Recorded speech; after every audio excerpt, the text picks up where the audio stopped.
Good morning. Welcome back to the Broadcast Retirement Network. I'm Jeff Snyder. This is BRN AM for Thursday, March 4th, 2021. And here are our top stories.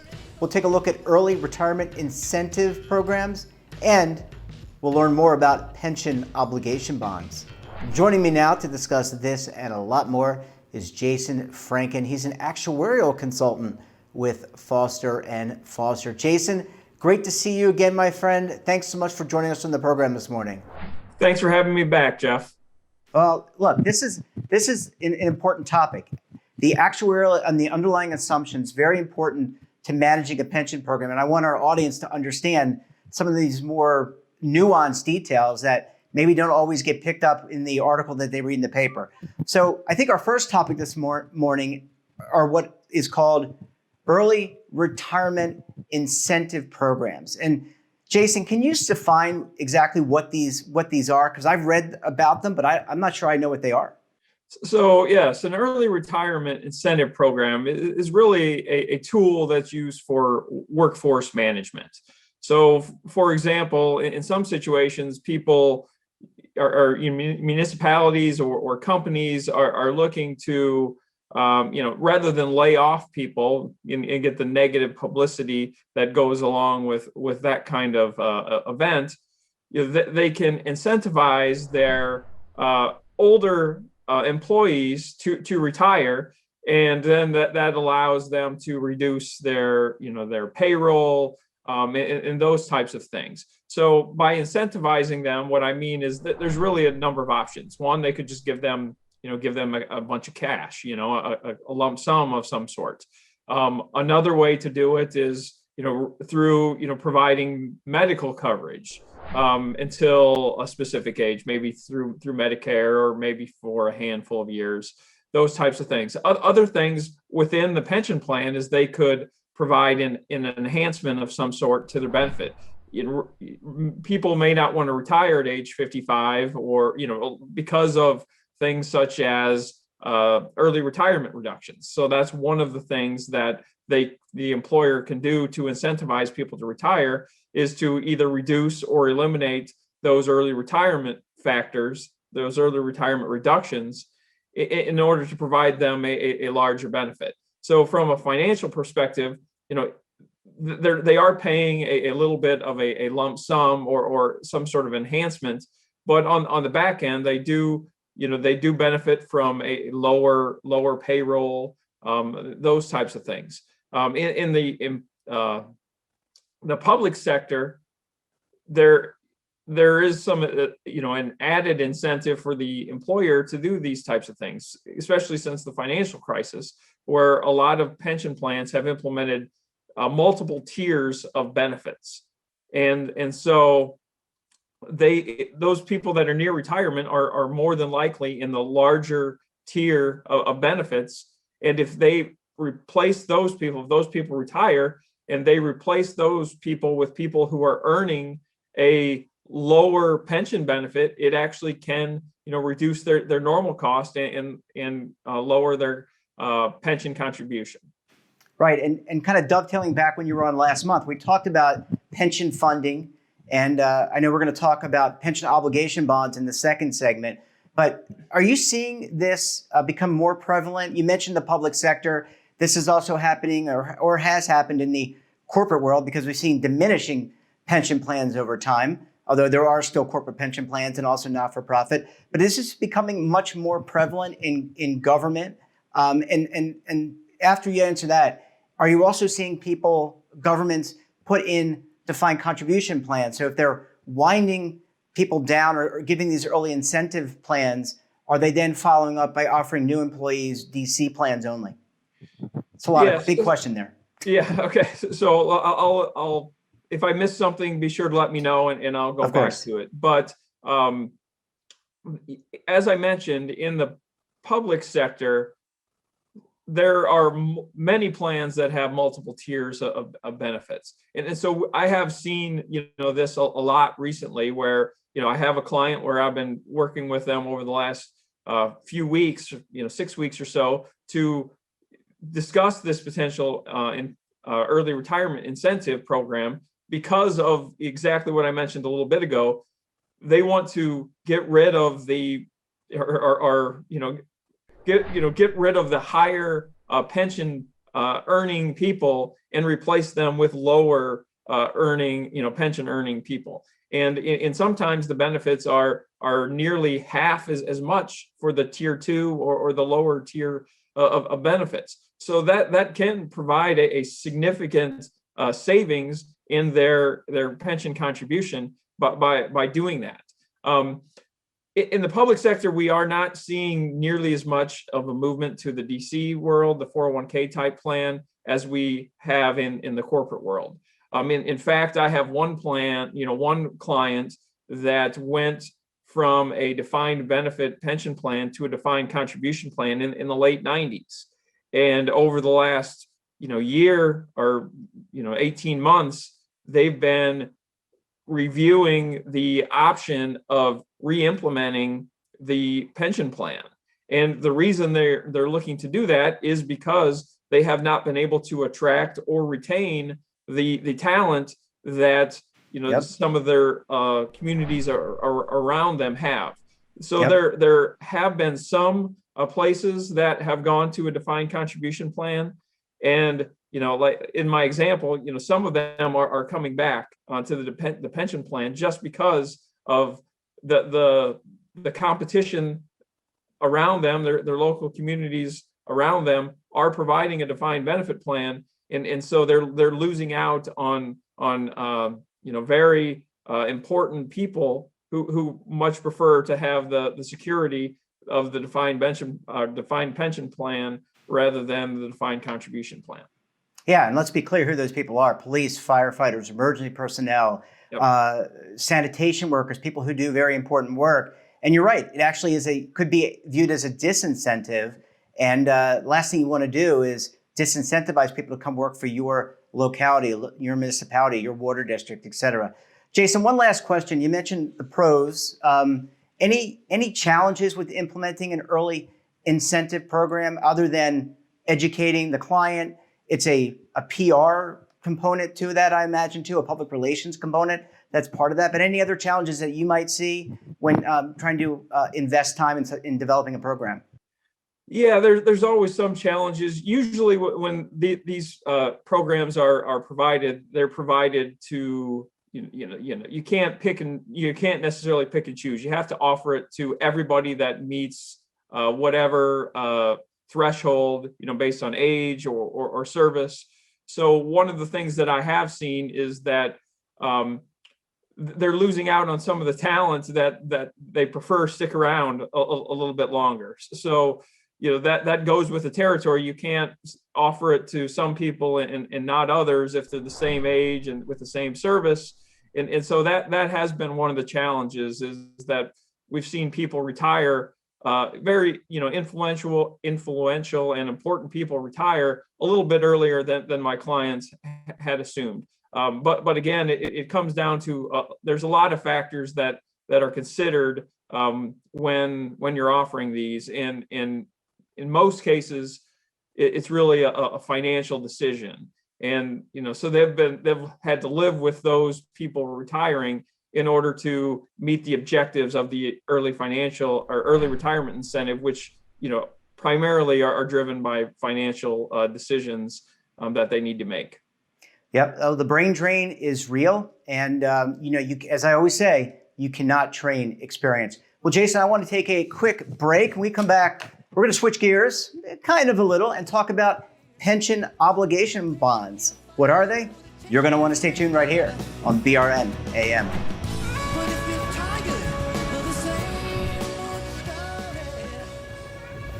Imagine a new television network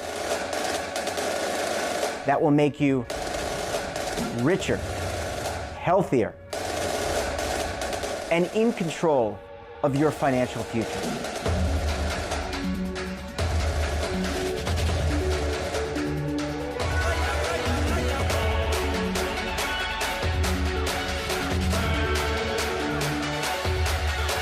This network is for the policewoman in Nashville, Tennessee, the baker in Dubuque, Iowa, the teacher in Lexington, Kentucky. We want to make the idea of savings in retirement culturally relevant. But what do you see as a defining issue of the midterms, especially for the smaller businesses? I mean, they are the lifeblood of the American economy.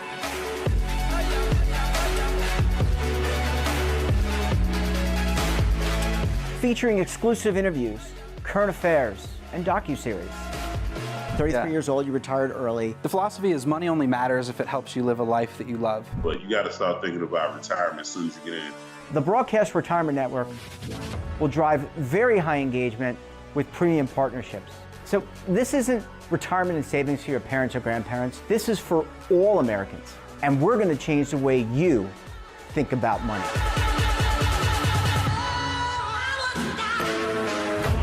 Welcome to the next frontier of retirement and savings. This is BRN, the Broadcast Retirement Network. Are you stuck with a low credit score? A credit report and score that's causing you to be denied credit or pay higher interest rates than others for the same things? Then do what Terrence did and call Credit Repaired for your free credit evaluation to help restore your credit. I started thinking about buying a new house, and my score wasn't where I needed it to be. I called and spoke with one of the representatives, and we just had a good conversation, and I liked what he was saying.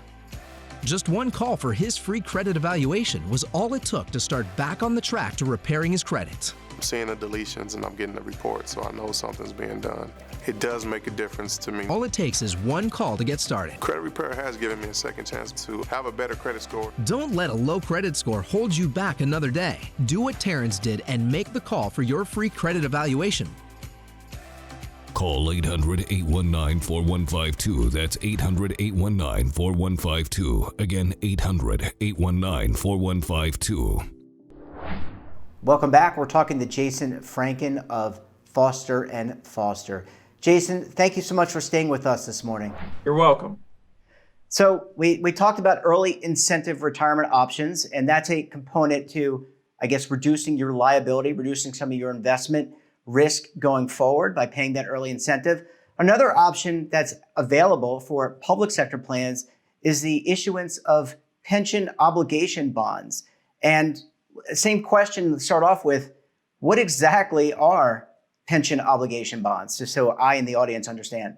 Yes, that's a very good question. And this is something that we've seen a lot of activity on recently. You know, I'm aware of at least three pension obligation bonds that have been issued in the state of Illinois in the last 3 or 4 months. And we're having discussions with several other clients about, what are pension obligation bonds and what are the pros and cons. So what is a pension obligation bond? A pension obligation bond is when a city issues a bond of which the proceeds are put into the pension plan. And then that money is managed just like all of the rest of the money in the pension plan. And then, sort of outside of the pension plan, the city has to make the bond payments. And one of the reasons why it has been fairly attractive right now is that rates are historically low. I know you've had many guests talk about this over the last few months, but they're able to, if your community is able to issue bonds at 2.5%, we've seen some as low as 2.25%. That's the amount that they have to pay on that bond. If they turn around and they're able to earn 6 or 7% on the money that the proceeds from that bond that are invested in their pension trust, it can generate significant amounts of investment income and lower their long-term obligation to their pension fund. So this makes a lot of sense. What's the process to do this? I mean, let's take local government. Okay, let's forget state government for a second. But a local government wants to offer a pension obligation bond. How do they do this? Does it come up to referenda on a ballot that voters vote for, or is it just something that's just decided in the executive branch and the administrative branch of government? Yeah, I mean, I think generally it's decided in the within the executive branch. The city council can decide whether or not they want to issue these pension obligation bonds. And the process we go through is usually a pretty long one. I mean, there are significant amounts of education that need to go into it. And I'm no bond expert, so we have people who focus on that aspect of it, which obviously is really important. But what we try to do as an actuary is to help them understand, what it's going to do to their pension plan. One of the things that happens often when people issue pension obligation bonds is that they think that their commitment or their contribution requirements to their pension plan go away. Well, that's not the case at all. There still is normal cost contributions that need to be made each year. That's the amount that of benefits new benefits that are being earned by the active employees. So if you don't continue to make pension contributions, you're going to fall into the same trap where you can generate significant amounts of unfunded liability. In some cases, people aren't issuing bonds for their entire unfunded liability, just a portion of it. Either way, if the investment returns don't meet your expectation, and that's an important thing to understand as well, even though you're paying 2 or 3% on your bond payments, you still have your assumption in your pension plan that could be 6 or 7%. If you fail to meet that 6 or 7%, there's going to be new unfunded liability that's created, and that's going to have to be paid off as well. Another thing that we focus on from the actuarial side when we're talking about pension obligation bonds is making sure that there's a funding policy in place that deals with that new unfunded liability in a orderly manner. Last month when we talked, I talked about the funding policies of public sector plans and how they can be backloaded in really defer some of the contribution payments. In my opinion, the last thing you want to do is, if you're issuing a pension obligation bond, is to have a funding policy in place that's going to defer defer payments on any new unfunded liability that's generated. So that's important in my view as well. It goes hand in hand with issuing the bond. Is if you're eliminating the past unfunded liability, how are you going to manage and orderly retire your new unfunded liability in an orderly manner?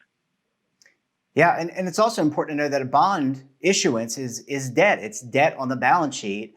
And that maybe doesn't get paid today. That debt may not get paid today, but it may have to be paid tomorrow. So that, I don't know what the right euphemism is or metaphor, but it's almost like kicking the can down the road a little bit. And you're right. If you're going to do that, make that decision, you want to make sure you have all your ducks in a row in terms of your pension contributions, your unfunded liability, and making sure that you're shoring up and creating greater solvency for your pension plan, I would think. Yeah, and you're absolutely right. You are trading what I'll call a bit of a soft liability from a pension perspective. And I say that because the payments that you make can, be changed. You can change assumptions. You're not locked into a specific payment each month, each year. You can always change your funding policy. You can do many things to change the amount that you have to contribute to your pension plan each year. When you issue a bond, that's no longer an option. You have to make the payments as they come due. Otherwise, you default on that bond, and obviously that's not a good thing. I mentioned 3 pension obligation bonds that I've seen in the state of Illinois. I think the good news on those is that they are level dollar bond payments that I've seen, meaning that they're not interest only. They are really addressing the principal immediately. And in the public pension world, there's been a lot of, okay, let's have a level percentage of payroll approach where we're going to have payments that start small and increase over time, and they're not addressing the unfunded liability for several years, if not decades. Issuing a pension obligation bond and having the principal payments immediately, I think that is important, and that's something that could be done in the pension plan, funding, but a lot of places just don't have the, the financial. They have. There's a lot of other things that come into play, and so they don't have. They haven't had the. I'm at a loss of words here, but they haven't had the. Been able to. They haven't addressed the funding of the principal immediately. Yeah. Well, certainly it's not an easy decision to make, but one that I think it's when you're evaluating options, you have to think about all of these in totality and think about what the impact's going to be today and in the future, not only to your plan, but also to your government. Is it going to hamstring the government? Jason, we're going to have to leave it there. Really appreciate you coming on. And look, I feel a lot better knowing that I have context when I'm starting to read a lot of these articles that include some of these important tactics or words. Jason Franken, great to see you. Thanks so much for joining us. And we look forward to having you back on the program very soon. Great. Thanks a lot, Jeff. Have a good day. And that wraps up this episode of BRN AM. Have a topic of interest, someone you think we should talk to? Then drop us a line. And don't forget, for all the information in retirement, markets, technology, personal finance, so much more, check out today's edition of our newsletter, The Morning Pulse. So until tomorrow, I'm Jeff Snyder. Stay safe, keep on saving, and don't forget, roll with the changes.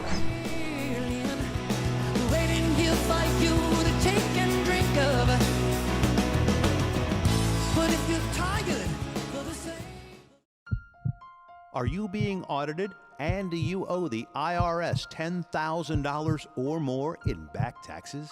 Is the IRS threatening to take more of your money? Don't fight the IRS alone. The Tax Doctor is here to help you negotiate your tax bill and reduce your stress. The IRS can freeze your assets and seize your bank accounts, but you can stop these IRS actions.